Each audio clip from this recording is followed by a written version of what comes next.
География древнего Великого Шелкового пути и перспективы его развития в современном мире. Информация о биоразнообразии стран, расположенных по пути его следования, и культуре этносов их населяющих. Все это 23 дня будет представлено на интерактивной выставке, открывшейся сегодня в музее имени Гапара Айтиева. Традиционная одежда, детские игры, национальные песни и танцы каждой из 15 стран, принявших участие в интерактивной семейной выставке Джибек-Джолу. Кыргызстан, Казахстан, Узбекистан, Таджикистан, Туркмения, Азербайджан, Китай, Индия, Иран, Турция, Монголия, Япония, Южная Корея, Пакистан и Афганистан. Каждая из этих стран в течение одного дня в рамках почти месячной программы будет иметь возможность презентовать свою национальную культуру через музыкальные презентации, через дизайнерские коллекции предметов одежды, посредством лекций об исторических достопримечательностях, а также с помощью специально подготовленных видеопутешествий по стране. Главные товары, которые перевозили по шелковому пути, это, конечно, шелк, чай, специи. Каждая страна-участник представит различные рецепты приготовления с их использованием. Вот сейчас, кажется, там индийские музыканты играют. В течение всего времени, пока будет проходить выставка, каждый день будет посвящен культуре и традициям какой-то одной страны. На мастер-классах можно будет многому научиться, поиграть в национальные игры. Кроме того, сейчас мало кто ходит по музеям. Эти мероприятия мы хотим привлечь людей, почаще ходить в музеи. Особенно это касается молодого поколения. Согласно историческим сведениям, торговые караваны по территории Кыргызстана проходили через древние города Суяб, Баласагын, Барскан, Ош и Узген. По мнению организаторов, узнавая историю и культуру стран и городов, через которые пролегал Великий Шелковый путь, подрастающее поколение научится большему взаимоуважению. Знание, в свою очередь, будет способствовать укреплению дружбы народностей и активному возрождению не только торговых связей, но и успешному сотрудничеству в области туризма и образования. Цели этой выставки очень, так сказать, высокие, потому что культура – это та часть, которая нас всех объединяет, потому что именно через культуру мы можем найти мосты друг к другу, построить диалоги.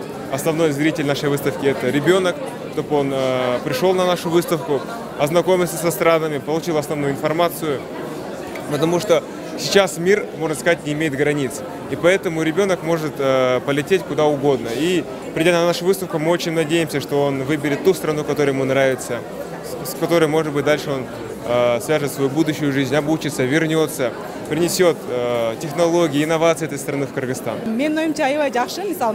Я думаю, очень хорошо получилось. Интересно познакомиться с культурой Китая, Японии, Кореи и других стран, их национальной одежды, истории. Здесь и наша культура, наши особенности и ценности. Такой замечательный бар здесь представлен. Я думаю, нужно почаще проводить такие выставки. Очень интересно и много пользы они могут принести, особенно детям. Я узнала некоторые традиции, к примеру, Индии, Узбекистана, Таджикистана, познакомилась с традициями Казахстана, то, что они немножко похожи с нашими кыргызскими, и узнала очень много с этого мероприятия. Мне понравилось, да, очень понравилось. Очень хорошая инициатива. Видите, как подготовились. Все посольства, участники, сказали, сегодня 15 стран участвуют, правильно? Очень красиво и неожиданно, очень сильно это там получилось я по организации, поэтому очень красиво получилось. Ой, все понравились. Это вчера это не 2-3 дня я здесь работаю, я все посмотрели, ой, все дети, они работают в сердце. Все очень любят свой страну. Очень красиво делают. Чайная церемония, мастер-классы по каллиграфии, валянию войлока, изготовлению керамических изделий и оригами. Выставка подобного формата в Бишкеке проводится впервые. Для возрождения интереса к чтению один день программы будет специально посвящен детской литературе. Почитать детям сказки. Кроме известных писателей, обещали приехать министр культуры и сам автор идеи этой выставки, экс-президент Кыргызстана Роза Атумбаева. Хотя музей это изобразительных искусств, но тем не менее вот эта культурная такая программа, она нужна музею, понимаете?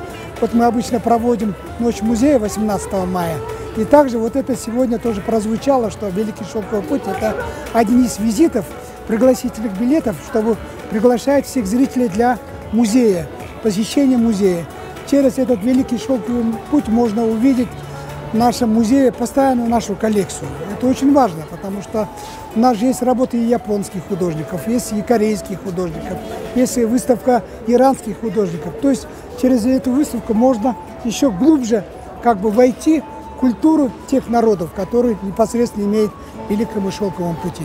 подготовке этого мероприятия приняли участие также несколько ведущих вузов республики, детские учебные центры и ассамблеи народов Кыргызстана. С завтрашнего дня на выставку будут организованы школьные экскурсии. Любой желающий сможет оценить экспозицию до 28 апреля. Совершенно бесплатно. Булат Исаев, Джанарбек Доктурбекулу, НТС.